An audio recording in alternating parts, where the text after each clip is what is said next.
আছে, সেই গর্ত মাটি ফেটে সেখানে তার পোনা থেকে দুধ পড়তো। নমস্কার বন্ধুরা, আমার জেট প্যাক ট্যুর ব্লগে তোমাদের সবাইকে স্বাগত। আশা করি তোমরা সবাই খুব ভালো আছো। ঘুরে ফিরে আবার সেই সমুদ্রকন্যা দীঘাতে ছুটির দিনে, মানে উইকেন্ডে, সপ্তাহের শেষে 1 রাত 2 দিনের ছুটি পেলেই বাঙালি কিন্তু ছুটে আসে দীঘাতেই। আর দীঘা হচ্ছে কলকাতার সব থেকে কাছাকাছি, আর এত সুন্দর জায়গা, এখানে কিন্তু আমরা না এসে থাকতে পারি না। তাই আজকে আমি ঘুরে দেখব দীঘা, সেই সাথে তোমরাও থাকবে আমার সাথে। চলো দীঘার সাইট সিনগুলো দেখে নিই, তারপরে আসবো সমুদ্রে।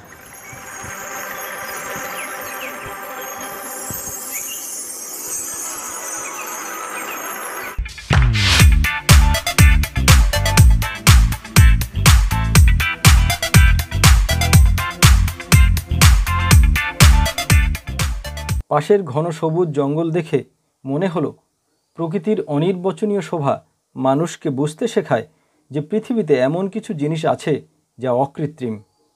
আজ আমার প্রথম দর্শনীয় স্থান চন্দনেশ্বর মন্দির।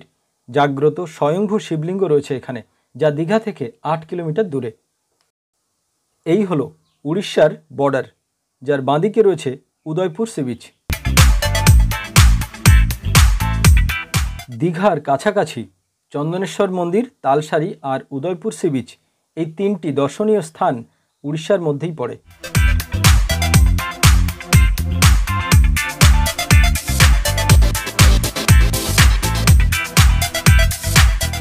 আমি এখন আসলাম দীঘা থেকে 8 কিলোমিটার দূরে বাবা চন্দনেশ্বর মন্দিরে, যেটি আমার পিছন দিকে। বাবাকে দর্শন করে বাকি স্পটগুলো আমি দেখে নেব, আর সাথে কিন্তু তোমরাও থাকবে। ওম নমো হিরণ্যবাহবে হিরণ্যবর্ণায় হিরণ্যরূপায় হিরণ্যপতয়ে অম্বিকাপতয়ে উমাপতয়ে পশুপতয়ে নমো নমঃ।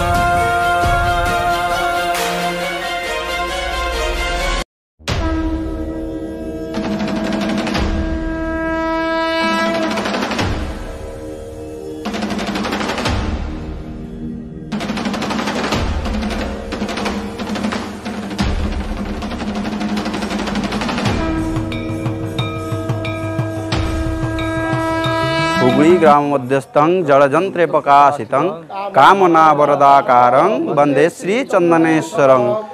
এখানে হুগলা বন ছিল, হুগলার বন মধ্যে একটা চন্দন গাছ ছিল। চন্দন গাছের মূলের এটা গাই আছে, মূলের সেখানে দাঁড়াতো। ঠিক আছে, সেই গর্ত মাটি ফেটে সেখানে তার পোনা থেকে দুধ পড়তো। ঠিক আছে, সেটা একজন ভক্ত দেখেছিল। ঠিক আছে, দেখেছিল, সেইখান থেকে বাবা চন্দনেশ্বর নামে সে বললো যে আমি এখানে আছি, এখানে বাবা চন্দনেশ্বর নামে এটা বিখ্যাত হয়েছে। বুঝতে পারছি, বাবা হচ্ছে স্বয়ংভূ, কেউ তৈরি করেনি, মাটি ফেটে কেউ দেখেই নাই।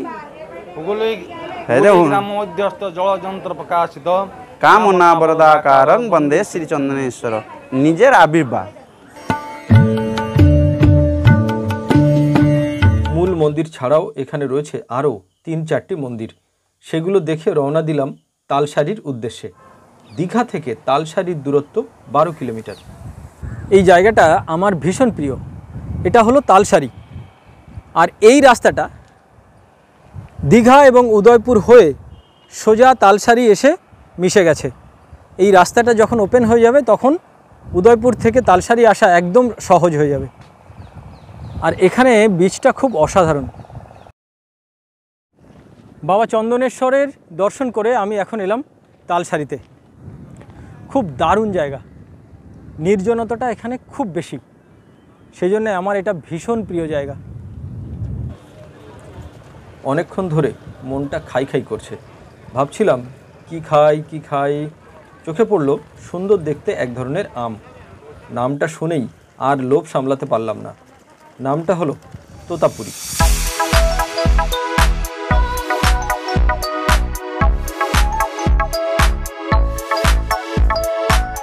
ওহ, এইভাবে আম মাখা দেখলে জিভে জল না আসে থাকতেই পারে না। কমেন্টে অবশ্যই জানিও কার কার জিভে জল এসে গেল। তোতাপুরি আম না, এত সুন্দর আমের ডিজাইন এবং দেখতে আমের কালারটাও খুব অসাধারণ। এই তোতাপুরি আম মাখা করে দিল ভাই।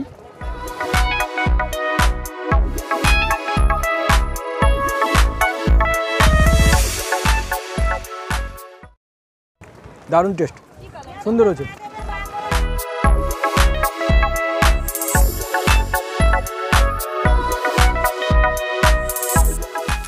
তালসারির বিচে যাওয়ার জন্যে যাওয়া আসা মিলিয়ে বোট ভাড়া নেয় 100 টাকা, আর ওখানে লাল কাঁকড়ারও কিন্তু দেখা মেলে।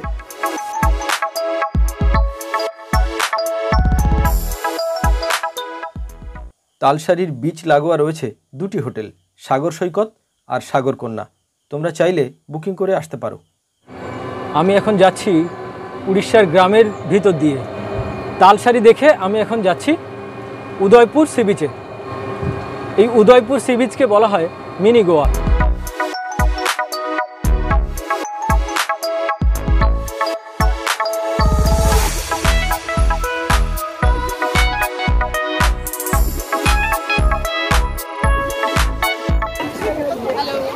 হাই,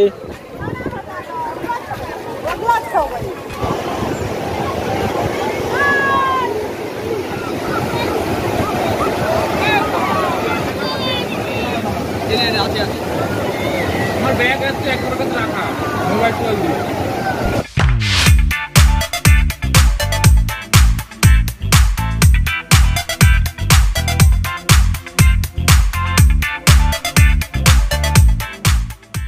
উদয়পুর বিচ অনেকটা ফ্ল্যাট, তাই এখানে স্নান করার সুবিধা অনেক বেশি। আর এখানে বিচের উপরেই চলে খাওয়া দাওয়া, ওপেন ড্রিঙ্কিং, যেটা নিউ দীঘা বা ওল্ড দীঘাতে করা যায় না। আর রয়েছে প্রাকৃতিক সৌন্দর্য, ঝাউবনের জঙ্গল, যা মন ভরিয়ে দেবে।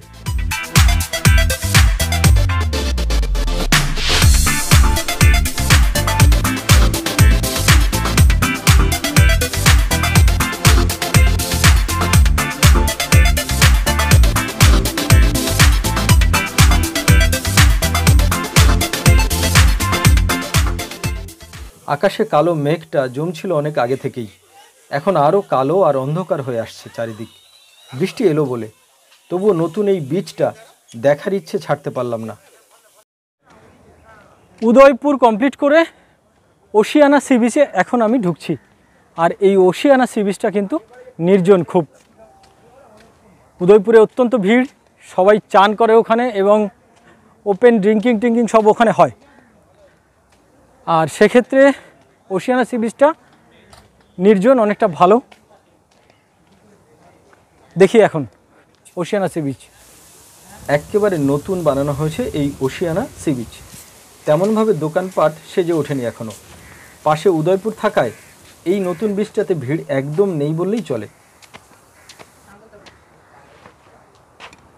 নিচের থেকে অনেকগুলো সিঁড়ি ভেঙে তারপরে উপরে উঠতে হয়।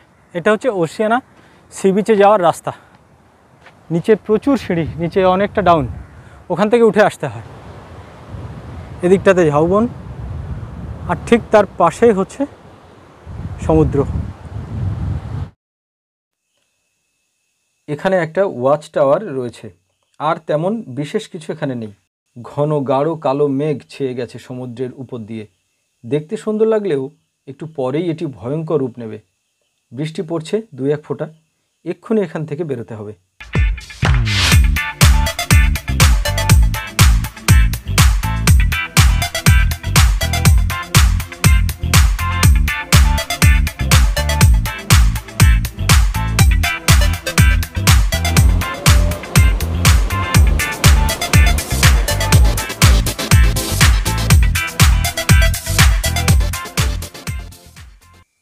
টোটোতে উঠতেই মুষলধারে বৃষ্টি এলো। ফিরে চললাম হোটেলের দিকে। আমি ছিলাম ওল্ড দীঘাতে। ওল্ড দীঘা বা নিউ দীঘা সব জায়গাতেই সবার জন্য সব ধরনের বাজেটের হোটেল রয়েছে, তাই দীঘাতে থাকার কোনো অসুবিধা হয় না। দুপুরের খাওয়া শেষ করে এলাম সমুদ্রে স্নান করতে। এখন চলছে ভরা কোটাল, তাতে বর্ষাকাল, তাই সমুদ্র মাতাল হয়ে গেছে।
মন্দিরের সন্ধ্যারতির ঘণ্টার আওয়াজে ঘুম ভাঙল।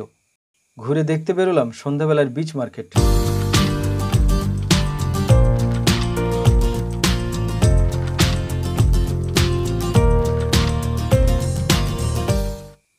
ওল্ড দীঘাতে সন্ধ্যার এই মার্কেটটা খুব জমজমাট হয়। এটি বিশ্ব বাংলা গেট। সবাই হোটেল ছেড়ে সমুদ্রের ধারে এসে গেছে। ভীষণ ভালো লাগা একটা সন্ধ্যা কাটালাম এখানে।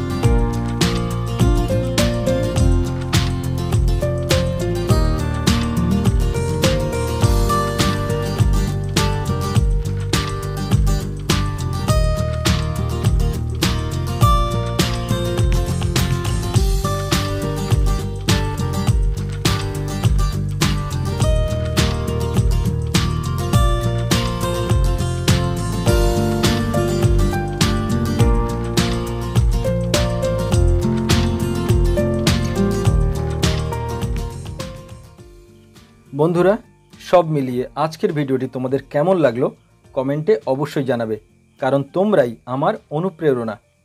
আর নতুন বন্ধুরা চ্যানেলটিকে সাবস্ক্রাইব করে বেল আইকনটি প্রেস করে অবশ্যই আমার পাশে থেকো। আজ এই পর্যন্ত, দেখা হচ্ছে অন্য কোনো ভিডিওতে। হর হর মহাদেব।